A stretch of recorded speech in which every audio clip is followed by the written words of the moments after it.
మిత్రులందరికీ నమస్కారం. ఈరోజు మనం నరసింహ శతకంలోని 66వ పద్యం చూద్దాం. నేనెంత వేడిన నీకేల దయరాదు, పలుమారు పిలిచిన పలుకవేమి, పలికిన నీకున్న పదవేమి పోవుని, మోమైన పొడచూపవేమి నాకు. శరణు జొచ్చిన వాణ్ణి సవరింపవలెగాక, పరిహరించుట నీకు బిరుదుగాదు. నీ దాసులను నీవు నిర్వహింపకయున్న, పరులెవ్వరరుగుదురు పంకజాక్ష. దాత దైవంబు తల్లియు తండ్రి నీవే, నమ్మియున్నాను నీ పాద నలినములను. భూషణ వికాస శ్రీధర్మపుర నివాస, దుష్ట సంహార నరసింహ దురిత దూరా. మిత్రులారా, దీని యొక్క అర్థం చూసే ప్రయత్నం చేద్దాం. నిజంగా చాలా మధురమైన పరిణతి చెందిన భక్తి.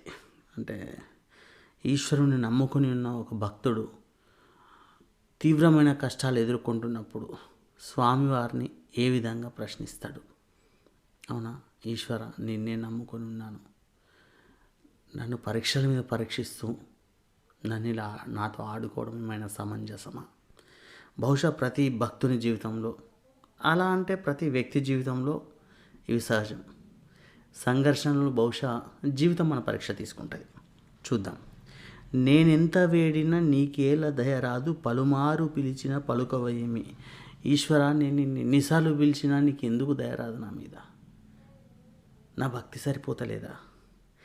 పలుమార్లు పిలిచిన పలుకవేమి, ఎన్నిసార్లు పిలిచిన మారు పలుకవేమి. పలికిన నీకున్న పదవేమి పోవుని, మోమైన పొడచూపవేమి నాకు. ఎంత చమత్కారంగా అడుగుతున్నాడు చూడండి భక్తుడు, నీ దర్శనం నాకు ఇవ్వవయ్యా అని. అంటే పలికితే, నాతోటి మాట్లాడితే, నాకు జవాబిస్తే నీకున్న పదవి ఏం పోతుంది? ఎందుకు అట్లా మాట్లాడుకుంటుంటావు? కనీసం నీ మొహమన్న చూపించవచ్చు కదా నాకు ఒకసారి. నిజంగా భక్తుని లోపలున్న ఆ మధురమైన కోరిక స్వామివారిని చూడాలి అని. శరణు జొచ్చిన వాణ్ణి సవరింపవలెగాక, పరిహరించుట నీకు బిరుదు కాదు. నేను సర్వం అర్పించి ఈశ్వరా నీవే దిక్కు అని వచ్చింది. అవునా, అటువంటి నన్ను లేవదీసుకొని నీ లోపల కలుపుకోవాలి, లేదా నాకు బలంగా నిలవాలి, నాకు సరైన మార్గం చూపించి నడిపించాలి. ఇవేమీ కాక నాతోటి పరిహాసం ఆడుతున్నట్టు, నన్ను ఇంక ఇబ్బంది పెడుతున్నట్టుంది. నీ దాసులను నీవు నిర్వహింపకయున్న, పరులెవ్వరరుగుదురు పంకజాక్ష. చూడండి, నీ దాసులను అంటే నిన్ను నమ్ముకున్న వాళ్ళను నువ్వు చూడకపోతే స్వామి ఇంకెవరు చూస్తారు చెప్పు? దాత దైవంబు తల్లియు తండ్రి నీవే, నమ్మియున్నాను నీ పాద నలినములను. నాకు తల్లి అయినా, తండ్రి అయినా, దాత అయినా, దైవమైనా స్వామి అన్నీ నీవే కదా. నిన్నే నమ్ముకొని ఉన్నాను కదా. మరి నువ్వు చూడకపోతే ఇంకెవరు చూస్తారు? ఇంకెవరో ఏంటో ఏమీ తెలియదు కదా నాకు, సర్వం నువ్వే అని వచ్చిన కదా. అవునా, నా కష్టంని నేను ఎంత ఓర్చగలనో నీకు తెలియదా? నా శక్తి నీకు తెలియదా? కష్టాన్ని నేను ఓర్చుకుంటున్నా అనుకుంటున్నావా? నాతోటి నడిచేది, నడిపించేది నువ్వే కదా స్వామి. కష్టం ఇస్తున్నది నువ్వే, దాన్ని నా రూపంలో నా శక్తి మీద అనుభవిస్తున్నా అనే పేరు నాకు కలిగిస్తున్నావు. సర్వము నీవే అయినప్పుడు స్వామి ఇంకా నేను ఎక్కడ? ఈ ఆట ఎక్కడ? ఇంకెంతకాలం ఇది? నన్ను ఇంకెంతకాలం పరీక్ష తీసుకుంటావు స్వామి? అవునా, నువ్వు పెట్టే పరీక్షలలో నెగ్గే అంత గొప్ప బుద్ధిశాలి నన్ను అనుకుంటున్నావా స్వామి? అవి నిజంగా భక్తుడు ఒక మంచి ఒక గొప్ప పరిణతి చెందిన సంభాషణలాగా అనిపిస్తుందండి. మరొకసారి చూద్దాం దీన్ని.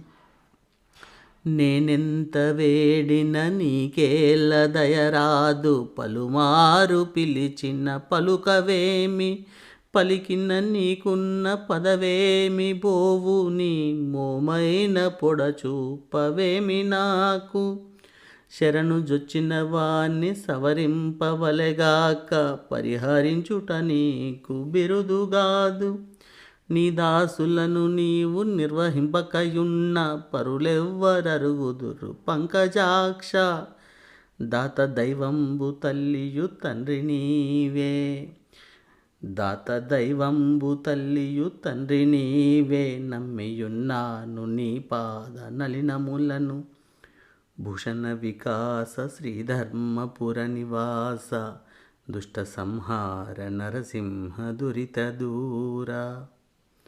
మిత్రులారా, పద్యాలు నేర్చుకునే ప్రయత్నం చేయండి. నేర్చుకొని పాడుతూ పారవశ్యాన్ని పొందే ప్రయత్నం చేయండి. భక్తిగా పద్యాలు పాడుకుంటూ ఉంటే నిజంగా తృప్తే వేరనిపిస్తుంది. అటు భాగ్యం ఈశ్వరుడు కలిగించాలి కూడా.